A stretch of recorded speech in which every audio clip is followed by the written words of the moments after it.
ভাইজান মুক্তিযোদ্ধাদের রাগে কবরে দুঃখে ক্ষোভে কবর যে ভেঙে তার কথাগুলো মধ্যে জুতা বলছেন স্যান্ডেল এই রেখে আগুন কথাগুলো লাগিয়ে দেওয়া আপনাদের হয়েছে। কেমন আগুন লাগছে লাগিয়েছে এই কমেন্ট করে ক্ষমতা জানান। দখলকারী সরকার এবং তাদের ক্যাডাররা। আপনি আর কি শুনতে চান? রাস্তার মধ্যে দাঁড় করিয়ে ৭৫ বছর বয়সের মুক্তিযোদ্ধাকে চড় থাপ্পড় দিচ্ছে দালালের বাচ্চা রাজাকারের নাতিরা। এই দেশ আপনাদের, এই অকৃতজ্ঞ জাতি বাঙালি। আরো ২০০ বছর গোলাম থাকা উচিত।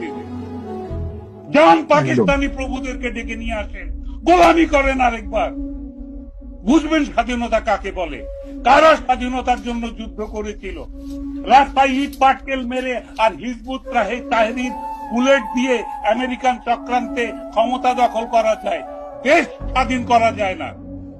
আপনারা যদি বলেন আপনারা স্বাধীন করেছেন, তাহলে আপনারা অন্য কোন শক্তির অনুসারী, আপনারা আগ্রাসী, আপনারা বাংলাদেশ দখল করেছেন, স্বীকার করেন সে কথা যে আমরা দেশ দখল করে ফেলি। পবিত্র সংবিধান বদলে দিতে চান আপনারা কারা? কে আপনাদের ম্যান্ডেট দিয়েছে সংবিধান বদলে দিতে?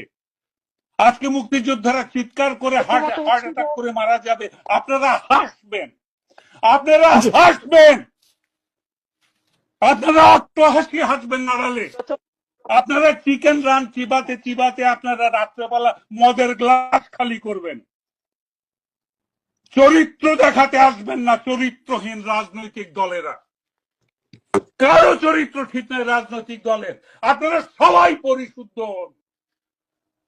এখন যারা ক্ষমতা দখল করেছে তারা কোন রাজনৈতিক দলের?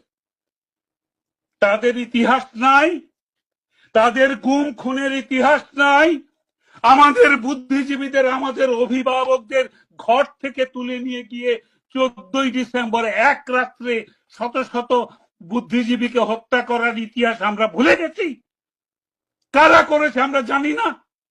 আপনারাই তো ক্ষমতা দখল করেছেন এবং যারা ক্ষমতা দখল করেছে তাদের পদলেহন করছেন আপনারা।